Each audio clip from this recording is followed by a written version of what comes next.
Video பார்க்குற எல்லாருக்கும் வணக்கம். இது உங்கள் ரசலிங் கிங் தமிழ். நான் உங்கள் ரகுமான். ரசல்மேனியாவுடைய டே 1 சக்ஸஸ்ஃபுல்லி பார்த்தீங்கன்னா நல்லாவே நடத்தி முடிச்சிட்டாங்க. அப்படிப்பட்ட ரசல்மேனியா நாள் ஒன்றில் என்னென்ன மேட்செல்லாம் நடந்தது, யாரெல்லாம் வெற்றி பெற்றா அப்படிங்கிறத பற்றி தான் ஃபுல் டீட்டெயிலாக நம்ம இன்றைக்கி இந்த வீடியோவில் பார்க்க போகிறோம். மறக்காமல் ஃபஸ்ட் டைம் வந்திருக்க நண்பர்கள் சப்ஸ்கிரைப் பண்ணி பெல் ஐக்கானை கிளிக் பண்ணி வச்சுக்கோங்க. தினமும் ரசலிங் செய்யல தமிழை தெரிஞ்சுக்கோங்க. மறக்காமல் ஒரு லைக் பண்ணிக்கோங்க. உங்களோட ஒவ்வொரு லைக்கும் அடுத்தடுத்த ரசலிங் ஃபேன்ஸுக்கு இந்த வீடியோ ரெக்கமெண்ட் ஆக ஒரு மிகப்பெரிய ஹெல்ப்பாக இருக்கும். ஷோ ஆரம்பிச்ச உடனே பார்த்தீங்கன்னா பிரம்மாண்டமான அரங்கத்தில் ஆடியன்ஸ் எவ்வளோ பேர் இருக்கிறாங்க அப்படிங்கிறத ஃபோக்கஸ் வியூவில் காட்டுறாங்க. வாவ், பரவாயில்ல, நல்லாவே ஆடியன்ஸோட மக்கள் செல்வாக்கி இருக்குது. ஆரம்பத்திலேயே பார்த்தீங்கன்னா டபிள்யூடபிள்யூடைய சிசிஓ நம்ம ட்ரிபிள் ஹைச் இருக்கிறார்ல, அவர் தான் வந்து வெல்கம் டு ரசல்மேனியா அப்படின்னு சொல்லிட்டு ரசிகர்கள் எல்லாருமே இன்ட்ரடியூஸ் பண்ணி இந்த வருடம் ரசல்மேனியாவுடைய ஆரம்பத்திலான starting match world heavyweight championship match அப்படிங்கிறது சொல்கிறாரு. 2025 ராயல் ரம்பிள் வெற்றி பெற்ற ஜே ஊசோ தற்போது பார்த்தீங்கன்னா உலக ஹெவிவெயிட் சாம்பியன்ஷிப்பாக குந்தரை எதிர்த்து மோத போகிறார். கொடி பறக்குதுங்க. ஜே ஊசோ வரும்போதே பார்த்தீங்கன்னா ஊசோஸ் அந்த மியூசிக்கோட எங்கே பார்த்தாலும் கொடி. சேர்ஸ் கேர்ள்ஸு, வேகாஸ்னாலே சேர்ஸ் கேர்ள்ஸ் தானே, கேர்ள்ஸ் இல்லாமல் எப்படி? ஸோ அந்த மத்தியில் ஜே ஊசோ வருகிற தான் ஹெவிவெயிட் சாம்பியன் ஆன பின்பு தான் ஈட் மூமெண்ட் போடுவேன், இல்லாட்டா ஈட் மூமெண்ட் போட மாட்டேன் என்று சொன்ன ஜே ஊசோ இன்று ரசிகர்கள் முன்னாடி வந்து நிற்கிறாரு. அண்ட் ரிங் ஜெனரல் குந்தர் அவரும் வராரு. ஜே ஊசோ மாதிரிலாம் இல்லை, நார்மலான ஒரு இன்ட்ரோ தான்.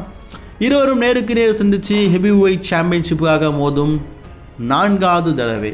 இதற்கு முன்னால் 3 தடவை குந்தரிடம் மோதி நல்ல மேட்ச் கொடுத்து, நல்லா பாயிண்ட் பார்த்துக்கோங்க, நல்ல மேட்ச் கொடுத்து தோற்று போன ஜே ஊசோ இன்றைக்கி குந்தர் எதிரிடம் மோதுகிறார். இது அவருடைய 4வது மேட்ச். மேட்சை பற்றி சொல்லணுன்னா ஆல்ரெடி சொன்னோம், இதுக்கு 3 முன்னாடி இருந்த மேட்ச் கம்பேர் பண்ணும்போது அந்த அளவுக்குலாம் இல்லை. அண்ட் இந்த மேட்சோடைய ஃபினிஷிங் எனக்கு பிடிக்கல. ஆக்சுவலி ஜே ஊசோவால் குந்தரை வீழ்த்த முடியாத மாதிரி காட்டிட்டு கடைசியில் குந்தர் வந்து எப்போவுமே ஸ்லீப்பர் லாக் அப்படிங்கிறத போடுவாங்கங்க, கழுத்தை பிடிச்சிருது. அதுக்கு மற்ற ரசஸ் ஸ்டாப் அவுட் பண்ண மாட்டாங்க, அவங்க அப்படியே மயக்கம் போட்டு விழுந்துருவாங்க, அவங்க தோத்துட்டாங்க அப்படிங்கிற மாதிரி சொல்லுவாங்க. அதே மாதிரி இன்றைக்கி ஜே ஊசோ அதே ஸ்லீப்பர் லாக்கை குந்தருக்கு போட்டார்.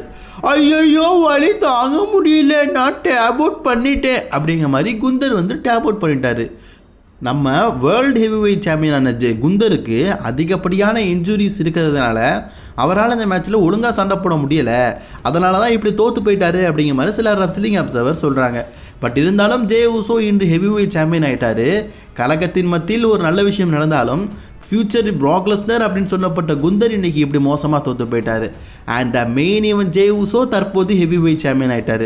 வெற்றி பெற்றதை பார்த்த உடனே தன்னுடைய அண்ணன் ஜிம்மி ஊசோ ரசல்மேனியாவில் மேட்சே இல்லைனாலும் அந்த தம்பிக்காக பார்த்தீங்கன்னா ஓடி வந்து சாம்பியன்ஷிப்பை கையில் கொடுத்து இதுக்கப்புறமா ஈட்டு போடுடா மாப்பிள அப்படின்னு சொன்ன உடனே ஜே ஊசோ ஹீட் மூமெண்ட் போட்டு மகிழ்ச்சியின் உச்சத்துக்கு போகிறார்.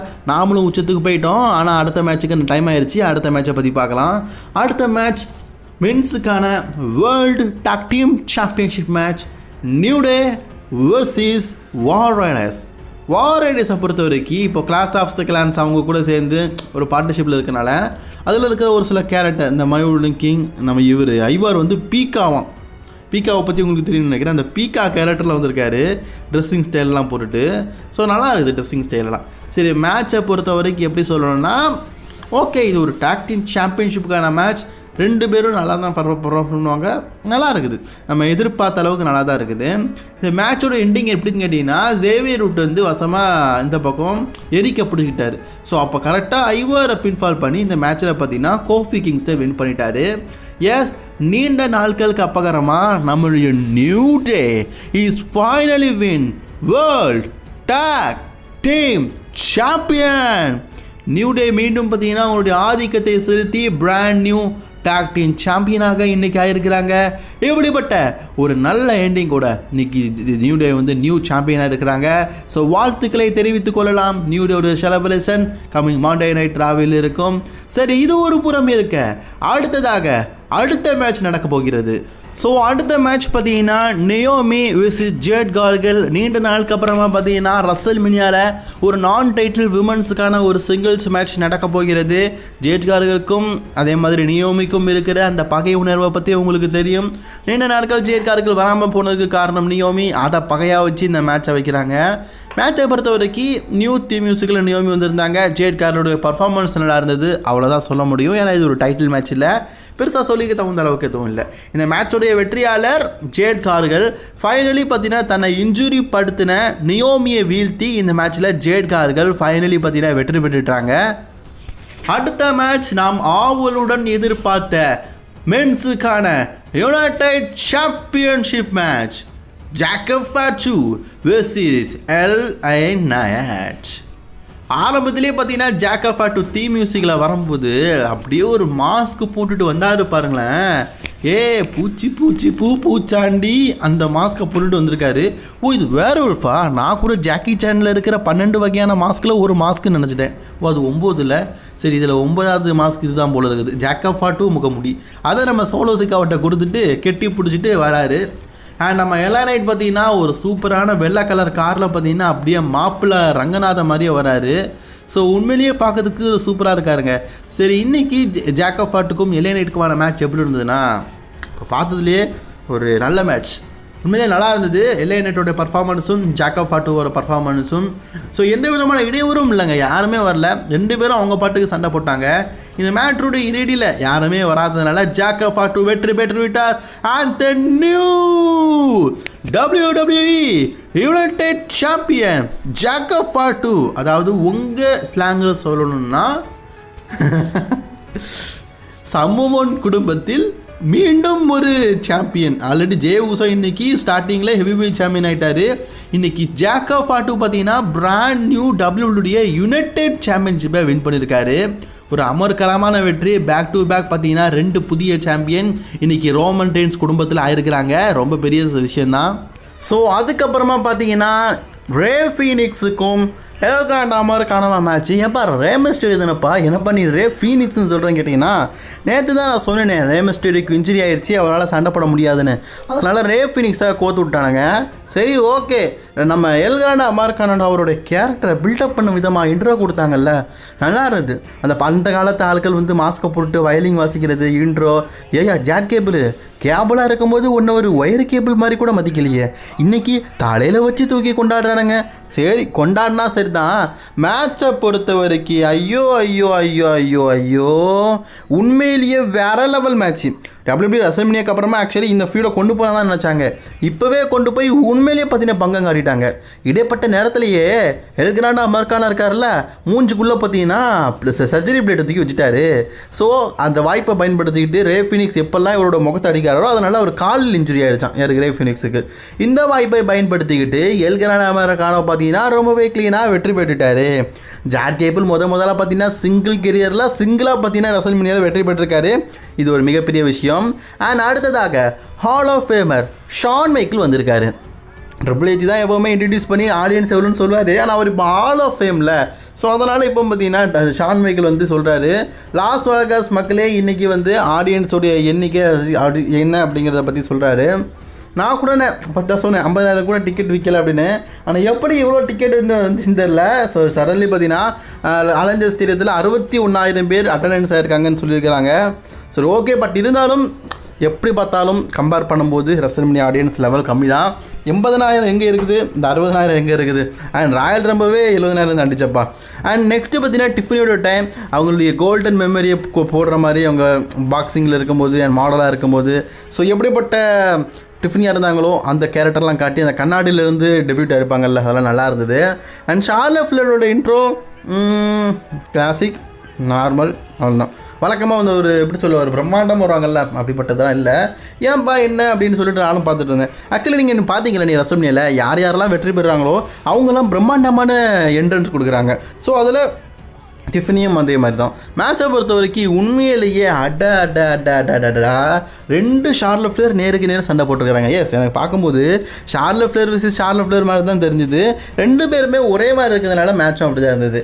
சரி, மேட்சை பொறுத்த வரைக்கும் 2 பேருமே நல்லா தான் கொண்டு போனாங்க. ஃபைனலி இந்த மேட்ச்சில் எதிர்பார்த்தது கொஞ்சம் மாறி இருக்குது. ஷார்லட் ஃப்ளேர் இந்த மேட்ச்சில் தோற்று போயிட்டாங்க. டிஃபனி ரிட்டைன் த உமன்ஸ் சாம்பியன்ஷிப். ஸோ டபிள்யூடிக்கு பார்த்தீங்கன்னா டிஃபனி மேலே ஒரு இன்ட்ரெஸ்ட் இருக்க போல இருக்குது. ஸோ கொஞ்ச நாள் காட்டுவோம் அப்படிங்கிறதுக்காக இன்றைக்கி டிஃபனியை ரசல்மேனியா மூவ்மெண்ட் பண்ணி ரசல்மேனியாவில் அவங்களோட சாம்பியன்ஷிப்பை ரைட்டைன் பண்ணுற மாதிரி காட்டிட்டாங்க. ஸோ அந்த still your woman champion Tiffany சேஷன். ஸோ அடுத்ததாக ஹால் ஆஃப் ஃபேம் இன்ட்ரடியூஸ் நடக்குது. அதாவது ஹால் ஆஃப் ஃபேமாக செலக்ட் ஆகிருந்த ஸ்டோன் கோல்ட் ஸ்டீவ் ஆக்ஸினாக இருக்கட்டும், ஒரு 3வது முறை செலக்ட் ஆகிருக்காரு.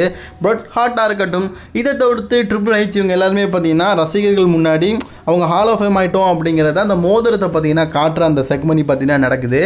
சரி காய்ஸ், இன்னைக்கான ரசல்மேனியா அவ்வளோதான். இப்போ நம்ம மெயின் ஈவெண்ட் டைமுக்கு வந்துட்டோம்.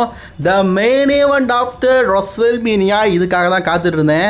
சித்ரால்ஸோடைய தீம் மியூசிக்லாம் வரும்போது பூரிச்சு போயிட்டேன். அப்படியே ராட்டினத்துக்கு மேலே ஏறி அப்படி கீழே வரும்போது ஸ்வயிங்குமே அப்படிங்கிற மாதிரி இந்த மேட்ச் இருந்துங்க. முடிகிற அளவுக்கு என்ன தான் நடக்க போகுது, யார் தான் வெற்றி பெற போகிறான்னு. செட்ரிக் ராலன்ஸ் 2 இன்ட்ரன்ஸில் நீங்கள் வந்திருந்தாரு. ஒன்று ஃபயரபிள் இன்ட்ரன்ஸ், இன்னொன்று அப்படியே பார்த்தீங்கன்னா அப்படியே ஒயிட் அண்ட் ஒயிட்டு. ஒன்று ராக்குக்காக தனக்காக அப்படிங்கிற மாதிரி வந்தார் போல இருக்குது. பார்க்கறதுக்கு எனக்கு அப்படி தான் இருந்தது. உண்மையிலேயே சூப்பர். ரோமன் ரெயின்ஸ் ஒரு என்ட்ரன்ஸ் அப்படிலாம் இல்லை, ரொம்ப கிளாசிக்கல் இல்லை, நார்மலாக இருந்தது. ஸோ ரொம்ப நார்மலாக இருந்தது, நார்மலாக நடந்து வராரு. ஸோ அங்கே உள்ள ஃப்ரேமில் மட்டும் ரோமன் ரெயின்ஸ் இதுக்கு மேலே டைட்டில் வின் பண்ணதாக இருக்கட்டும், அண்ட் ரோமன் ரெயின்ஸோடைய கெரியர், அவருடைய கிராண்ட் ஃபாதர், அவரோட ஃபாதர், அவங்க எல்லாருடைய ஃபோட்டோ காட்டுறதா இருக்கட்டும், அதை மட்டும் காட்டுறாங்க. மற்றபடி ரோமன் ரெயின்ஸோட இன்ட்ரோ அப்படிங்கிறது நார்மல். ஸோ அதுக்கப்புறமா ட்ரக் ஃப்ரீ அப்படிங்கிறது வருது. எஸ், சிஎம் பாங்குடைய இன்ட்ரோ. சிஎம் பாங்க சொல்கிறதுக்கு முன்னாடி அவரை பற்றின ஒரு ஃப்ளாஷ்பேக்கையும் சிஎம் பங்கை பற்றின இதுக்கு முன்னாடி உள்ள விஷயத்தையும் அப்படி மாற்றி காட்டுறாங்க. And cutlet Bhatla slab Sashi வாய் வேறு கொள்ளுது. இந்த பர்சனாலிட்டி சாங் இருக்கலாங்க, அதை பாடின பாடகரே பார்த்தீங்கன்னா இந்த இடத்துக்கு வந்து பாடுறாரு.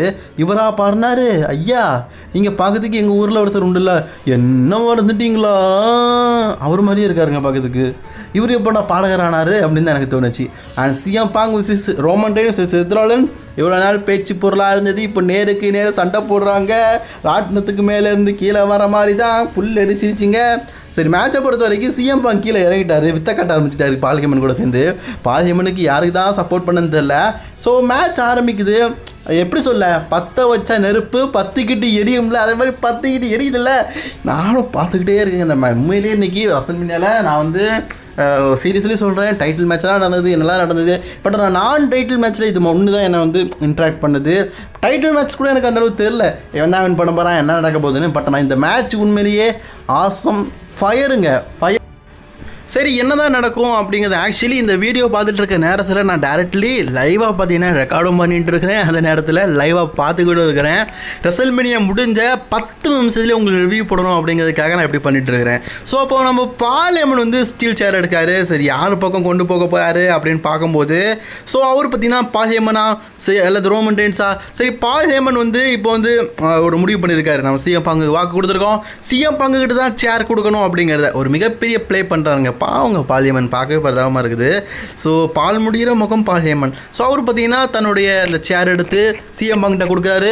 சிஎம் பாங் வந்து ரோமன் ரெயின்ஸ் அடிக்கும் போது ரோப்ளோ கோட்டையில் அடிட்டாருங்க. ஐயோ போச்சே, ஜோளமுத்தா போச்சே, கொட்டையை கலக்கிட்டாருங்க பால்ஹெமன். சேரை தூக்கி ரோமன் அண்ணங்கிட்ட கொடுத்துட்டாரு. மை ட்ரைபல் சீஃப், நீங்கள் தான் எல்லாமே, நீங்கள் தான் உலகமே, யூனிவர்சல், என்னுடைய கடவுளே, 1300 நாள் சாம்பியனே வச்சுக்கோங்க அப்படிங்கிற மாதிரி கொடுக்குறாரு. ரோமன் ரெயின்ஸும் பார்த்தீங்கன்னா என்னுடைய பால்டா, ஏன் சொட்டடா. இப்போ ரோமன் ரெயின்ஸ் திரும்பி நிற்கும், செத்ராலன்ஸ் திரும்பி இருக்கும்போது இதாங்க அடிங்க ட்ரைபல் சீஃப்னு அடிக்கும்போது கொட்டையில் சாச்சிட்டாருங்க பால்ஹெமன். மறுபடியும் கொட்டையில் ஏற்றிட்டாரு. இந்த தடவை நம்ம ட்ரைபல் சீஃபை அட்டாக் பண்ணிட்டாருங்க. அவ்வளவுதான் போச்சு போங்க. பால்ஹெமன் டர்ன் பண்ணிட்டாரு ரோமன் ரெயின்ஸுக்கு அகேன்ஸ்டா அண்ட் சிஎம் பங்குக்கு அகேன்ஸ்டா. எப்படி ஷீல்டு கார்னரில் அடிக்கணும்னு ரோமன் ரெயின்ஸ் சுடிச்சிருந்தாரு, மீண்டும் அடிச்சிட்டார். போன வருஷம் எப்படி இதே சிச்சுவேஷனில் செத் ராலன்ஸ் ரோமன் ரெயின்ஸை பலவீனமாக பயன்படுத்தினாரோ அதே மாதிரி இன்னைக்கு பயன்படுத்தி அவருடைய ஃபினிஷரை போட்டு ரோமன் ரெயின்ஸை பின்ஃபால் பண்ணி 1 2 3 the winner is Seth freaking Rollins. Balayya, கடைசியில் நீ மோசம் பண்ணிட்டய்யா. பால் ஹேமனோட ஃபேரவர் சட் ஃப்ரீக்கிங் ராலன்ஸ். எதிர்பாராத எதிர்பாருங்கள். ஆரம்பத்தில் ரசல்மி ஆரம்பிக்கும் போது என்னடா ஷோ அப்படின்னு ஆரம்பித்தேன். முடியும் போது கொம்மால என்னடா ஷோ அப்படிங்கிற மாதிரி முடிஞ்சிருக்குதுங்க. யாரும் எதிர்பார்க்காத திருப்பம். பேச முடியல, என்ன பேசுறதுன்னு தெரில, என்ன வைக்கணும்னு தெரில, என்ன தம்ப்லைன் வைக்கணும்னு தெரில. ஸோ எப்படி சொல்லாத, பால் ஹேமன் இப்படி சதி வேலையா இல்லாட்டா கொட்டையை கலைக்க பால் ஹேமனா அப்படின்னு டைட்டில் வைக்க தான் தெரில. பட் ஆனால் டோட்டலி ஹார்ட் பிரேக்கபிள். எனக்கு இது ரொம்பவே ஷாக்கிங்காக இருந்தது, ரொம்ப ஷாக்கிங்காக இருந்தது. பட் ஆனால் இதை நான் 2 நாள் முன்னாடியே சொல்லிட்டேன் இதுதான் நடக்கும்னு. என்னுடைய ரிசல்ட் அண்ட் ப்ரெடிக்ஷன் இன்றைக்கி நடந்திருக்குது. மறக்காமல் ரெஸ்லிங் கிங்கை சப்ஸ்கிரைப் பண்ணிக்கோங்க. அடுத்த நாள் ஒரு